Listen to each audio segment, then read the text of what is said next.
একজন বলছেন, হুজুর আমি দেখেছি আমার এক ফ্রেন্ড তার গার্লফ্রেন্ডের সাথে রোজা রেখে কথা বলে। আসলে আমি তাকে বলেছি, তুই গার্লফ্রেন্ডের সাথে রোজা রেখে কথা বলস, এটা কি ঠিক? প্রশ্ন করেছেন যে হুজুর রোজা রেখে বিড়ি খাওয়া যাবে? মোহতারাম, মানে আমাদের আপনি অবশ্যই দেখতে পাচ্ছেন আমাদের এখানে যে ভাই প্রশ্ন করছেন রোজা রেখে বিড়ি খাওয়া যাবে কিনা। অর্থাৎ তিনি মনে করছেন যে এটা বিড়ি তো ধোয়া, খাবার না। তো তিনি বলতে চাচ্ছেন যে রোজা রেখে বিড়ি খাওয়া যাবে। মোহতারাম, পরবর্তী প্রশ্ন আমরা চলে যাচ্ছি। ভাই প্রশ্ন করেছেন যে আতর সুগন্ধি ব্যবহার করা যাবে কিনা, রোজা রমজান মাসে আতর সুগন্ধি ব্যবহার করা যাবে কিনা। রোজা রেখে ফরজ গোসলের গড়গড়া করা যাবে? পরবর্তী প্রশ্ন আমরা চলে যাচ্ছি। হুজুর আমার জানার বিষয় হলো নখ চুল ইত্যাদি কাটা যাবে রমজানে রোজা রেখে? এর পরবর্তী প্রশ্ন দেখতে পাচ্ছি যে মাস্টার ভিশন করা যাবে কিনা। রমাদান ইয়াদনু ইয়া সাআদাত খাফিকিন ইয়াদনু লানাল কুরআন ওয়াল ঈমান। আসসালামু আলাইকুম ওয়া রাহমাতুল্লাহি ওয়া বারাকাতুহু। আলহামদুলিল্লাহ ওয়াসসালাতু ওয়াসসালামু আলা রাসূলিল্লাহ ওয়া বা'দ। সুপ্রিয় দর্শক শ্রোতা, কাছে কিংবা দূরে, দেশে বা প্রবাসে, যে যেখান থেকে আমাদের আজকে এই গুরুত্বপূর্ণ অনুষ্ঠানটি দেখছি, সকল ভাই সকল বন্ধুদেরকে জানাই আন্তরিক সালাম, শুভেচ্ছা, মোবারকবাদ। সুপ্রিয় দর্শক শ্রোতা, বরাবরের মতো আজও আমরা চলে আসছি আপনাদের সকলের প্রিয় অনুষ্ঠান মাসাইল রমাদান নিয়ে। মাসাইল রমাদানের এই পর্বে আমাদের সম্মানিত অতিথি আজকের সকল প্রশ্নের উত্তর দেবেন ইনশাআল্লাহ বিইজনিল্লাহ। তো আমরা চলুন কথা আর না বাড়িয়ে আমরা অতিথির কাছে পরিচয় আসি। আমি অতিথির কাছে পরিচয় দেওয়ার আগে আমি অবশ্যই বলবো, যারা আমাদের এমটিআই চ্যানেল থেকে বা আমাদের পেজ থেকে আইডি থেকে এই প্রোগ্রামটি দেখছেন সকলে শেয়ার করার জন্য। যারা এমটিআই চ্যানেল থেকে দেখছেন সকলকে সাবস্ক্রাইব করার অনুরোধ হলো, এবং যারা আমাদের ফেসবুক পেজ বা আইডি থেকে দেখছেন সকলে আরেক ভাইকে শেয়ার করে দেওয়ার জন্য অনুরোধ হলো। যে চলুন আমরা কথা না বাড়িয়ে আমরা অতিথির কাছে পরিচয় আসি।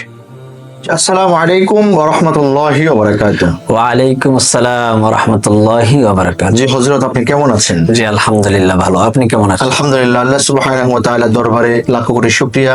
আল্লাহ সুবহানাহু ওয়া তাআলা রমজান মাসে আমাদেরকে খুব ভালো রেখেছেন এবং সুস্থ অবস্থায় যে রমাদানের রোজাগুলো রাখতে পারছি, তারাবির নামাজ আদায় করতে পারছি এবং বিভিন্ন আমল করতে পারছি, জন্য শুকরিয়া আল্লাহ সুবহানাহু ওয়া তাআলার কাছে। মুহতারাম, আমরা আপনাকে ইতিপূর্বে পেয়েছি, আজকেও পেয়েছি, আলহামদুলিল্লাহ। আপনি আমাদেরকে গুরুত্বপূর্ণ সময় দিয়েছেন। আপনার মতো একজন মুহাক্কিক আলেম আমাদের সামনে প্রশ্নের উত্তর পেশ করছেন এবং আমাদের স্টুডিওর পক্ষ থেকে আপনাকে ধন্যবাদ। দর্শক শ্রোতা, আমরা অবশ্যই বলবো, যারা এখনো আমাদের এমটিআই চ্যানেল থেকে যারা প্রোগ্রামটি দেখছি, আমরা অবশ্যই সাবস্ক্রাইব করে না থাকলে সাবস্ক্রাইব করুন এবং ফলো দিয়ে রাখুন, আমাদের সঙ্গে থাকুন, উপভোগ করুন। আর যারা আমাদের ব্যক্তিগত পেজ এবং আইডি থেকে শেয়ার, যারা প্রোগ্রামটি দেখছি সকলকে শেয়ার করার জন্য আমি অনুরোধ রইল, যাতে করে মুসলিম উম্মাহ এবং আপনার ভাই, আপনার দুস্থ আহবাবের কাছে আপনি সেটি শেয়ার করতে পারেন, যাতে করে সে ইসলাম সম্পর্কে জানতে পারে এবং রোজার গুরুত্বপূর্ণ মাসালাগুলো জানতে পারে। তো আমরা কথা না বাড়িয়ে আমরা আজকের পর্বের প্রথম প্রশ্নে চলে যাচ্ছি।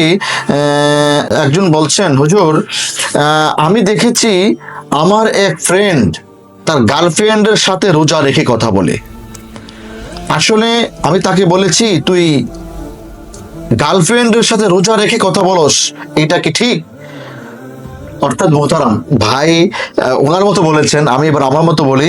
তিনি দেখেছেন যে তার বন্ধু গার্লফ্রেন্ডের সাথে কথা বলছেন, সে দেখে আবার বলছেন যে তুই যে গার্লফ্রেন্ডের সাথে রোজা রেখে কথা বলছস, এটা কি ঠিক রোজা রেখে? আপনি যদি এটা খোলাসা করে বলতে পারেন। চমৎকার প্রশ্ন। আসলে এটা আমরা তো জানি, গার্লফ্রেন্ড বয়ফ্রেন্ড যেগুলো আছে শরীয়তে দুইটাই নিষিদ্ধ। জি, এটা রোজা অবস্থায় হোক, রোজার বাহিরে হোক, রোজার ভিতরেই হোক, শরীয়ত বলছে যে গার্লফ্রেন্ড বয়ফ্রেন্ড উভয় হারাম। এটা একবারে হারাম।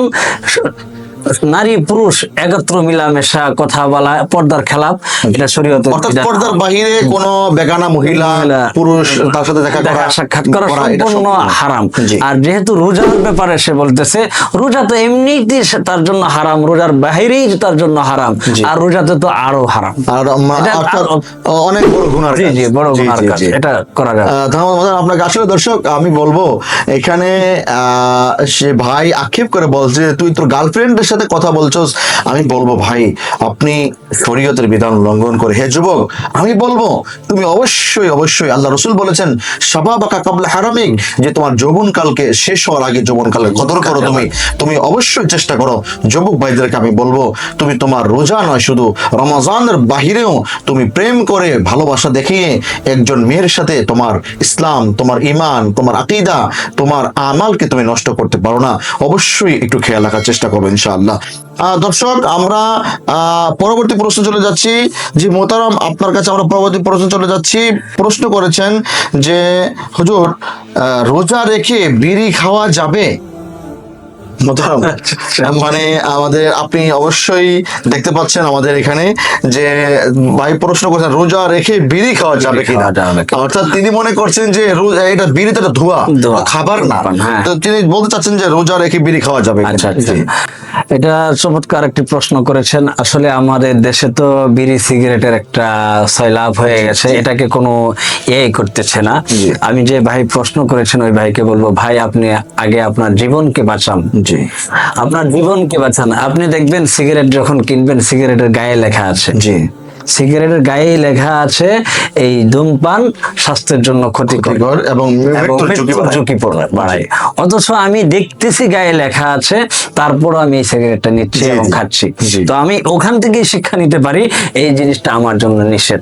আমার জীবনকে আমি নষ্ট করতে পারি না, যেহেতু আল্লাহ সুবহানাহু ওয়া তাআলা আমাকে সুন্দর করে সৃষ্টি করেছেন, বানিয়েছেন ওনার গোলামি করার জন্য, ওনার ইবাদতের জন্য।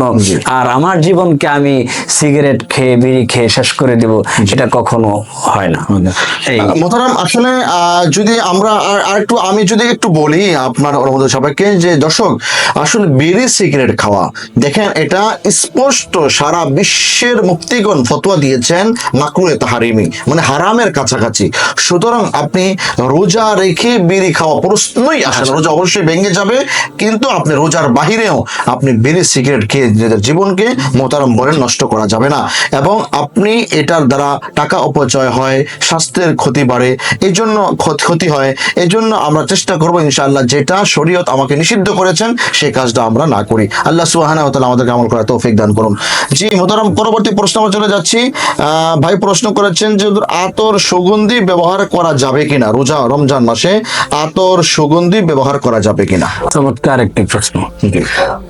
দেখুন আমরা নবী আলাইহিস সালাতু ওয়াস সালাম থেকে দেখে আসছি, শুনে আসছি যে নবী আলাইহিস সালাতু ওয়াস সালাম সবসময় সুগন্ধি ব্যবহার করতেন এবং ওটাকে খুবই পছন্দ করতেন। আর রমজান মাস আসলে, রমাদান মাস আসলে উনি সুগন্ধিটা আরো বেশি করতেন এবং বেশি বেশি সুগন্ধি ব্যবহার করতেন। তো এখান থেকে আমরা বুঝতে পারি, জানতে পারি যে রমাদান মাসে রমাদানের কোনো ক্ষতি হবে না সুগন্ধি ব্যবহারের মাধ্যমে। ধন্যবাদ মোহতারাম আপনাকে। পরবর্তী প্রশ্ন আমাদের কাছে আরো কয়েকটি প্রশ্ন আছে, এই জন্য তাড়াতাড়ি করে আমরা প্রশ্নতে যাচ্ছি।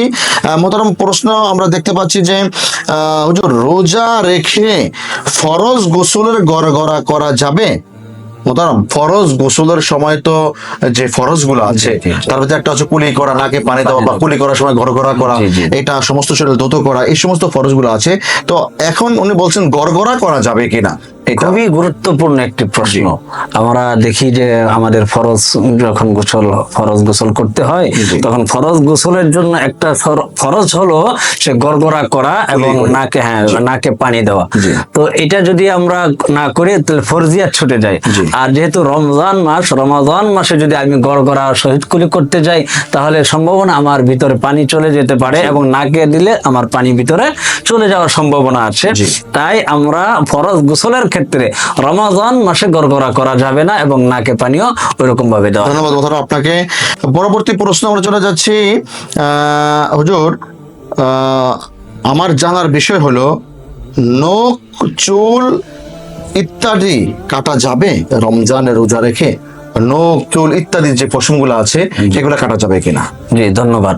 নখ চুল বিভিন্ন জায়গার পশমাদি যদি আমরা রমজান মাসে কাটি তাতে রমজানের কোনো ক্ষতি হবে না। জি। তবে আমরা দেখে আসছি কিছুদিন আগেও আমার এক ভাই কিছুদিন আগে একটা প্রশ্নের সম্মুখীন হলাম, দেখলাম যে উনি রমজান মাসে আসছে সে দাঁড়িয়ে রেখে দিয়েছে। আচ্ছা, দাড়িটা রেখে দিছি। তো আমি ভাবলাম যে দাড়ি রেখেছে, মাশাআল্লাহ ভাই ভালো লাগতেছে, কেমন আছেন কি অবস্থা জিজ্ঞেস করার পরে বলতেছে হুজুর দাড়ি তো রেখে দিলাম, ওই চাঁদ রাত্রে আমি দাড়ি আবার কেটে। নাউজুবিল্লাহ, নাউজুবিল্লাহ। তো আসলে আমরা পশম কাটা যাবে না, যাবে না, এটা মানুষের একটা বড় ধারণা। মানুষ মনে করে কি যে রমজান মাসে রোজার মাসে মনে হয় কিছু কাটা যাবে না। জি। না ভাই, সব কিছুই চুল এবং বিভিন্ন জায়গার পশম কাটা যাবে, তবে রমজানের বাহিরেও যেরকম দাড়ি কাটা যাবে না, জি। রমজানেও দাড়ি কাটা যাবে না। জি মোহতারাম, আর তাছাড়া আমি যদি আপনার সাথে একটু অ্যাড করি, সেটা হলো যে আমাদের সমাজের মানুষগুলা, যে অনেকে মানুষ যুবক ভাইয়েরা বিশেষ করে বিভিন্ন স্টাইল দাঁড়িয়ে রাখে আবার কেটে ফেলে, খেলোয়াড়রা স্টাইল দাঁড়িয়ে রাখে আবার তারা কেটে ফেলে, এই শরীয়ত নিয়ে ঠাট্টা মশকরা করা। জি, জি। বুখারী শরীফের স্পষ্ট হাদিস ওয়াফুল লোহা অনুপদে শাওয়ারিব, যে তোমরা মুচকে ছোট করো এবং দাড়িকে কাটো। তো এই জন্য আমি বলবো অবশ্যই দর্শক আপনারা যারা দেখছেন সকলকে বলবো যে এই শরীয়ত নিয়ে ঠাট্টা করা যাবে না, এটা আপনার জন্য অনেক বড় পাপের কারণ হবে। এই জন্য আমরা চেষ্টা করব যে এই যে মোহতারাম বললেন যে রমজান মাসে দাঁড়িয়ে রাখবে এরপরে কেটে ফেলবে, এটা অত্যন্ত শরীয়তের সাথে ঠাট্টা বিদ্রোহ করা, এটা বড় গুনাহ। এই জন্য চেষ্টা করবো আমরা এখান থেকে ফরেজ থাকার জন্য। এর পরবর্তী প্রশ্ন দেখতে পাচ্ছি যে মাস্টার ভিশন করা যাবে কিনা, অর্থাৎ মোহতারাম এখানে মাস্টার ভিশন মানে অর্থাৎ হস্তমতন করা যাবে কিনা রমজানের রোজা রেখে? জি দেখেন, আসলে এই প্রশ্নগুলি অদ্ভুত প্রশ্ন, তারপরে খুব গুরুত্বপূর্ণ একটি প্রশ্ন। জি। আমরা যদি মনে করি এই জীবনটাকে আমি কিভাবে কাটাবো, কিভাবে চলবো, কিভাবে আমার জীবন লাইফ উদযাপন করব, জি। যে একটা প্রশ্ন আসছে মাস্টার ভিশন অর্থাৎ হস্তমৈথুন, যে বিষয়টাকে হস্তমৈথুন বলা হয় বাংলাতে, যে হস্তমৈথুন রোজার বাহিরেও করা যাবে না। জি। কারণ আপনার যৌবনকে আপনি নষ্ট করতে পারেন। আচ্ছা। আল্লাহ সুবহানাহু তাআলা আপনার যৌবনকে দিয়েছেন, যৌবন কালকে দিয়েছেন আপনার স্বামী স্ত্রীর মাধ্যমে উপভোগ করার জন্য। এটা আপনি মাস্টার ভিশনের মাধ্যমে আপনার যৌবনকে নষ্ট করে দিবেন, এটা রোজার বাহিরেও আপনার জন্য হারাম, জি। এবং রোজার তো কখনোই সম্ভব না, করা যাবে না। জি মোহতারাম ধন্যবাদ আপনাকে। দর্শক শ্রোতা যারা এতক্ষণ পর্যন্ত আমাদের প্রোগ্রামটি দেখছেন, সকল ভাই সকল বন্ধুদেরকে আবারও ধন্যবাদ জানিয়ে আগামী পর্ব দেখার আমন্ত্রণ জানিয়ে আপনাদের থেকে বিদায় নিচ্ছি।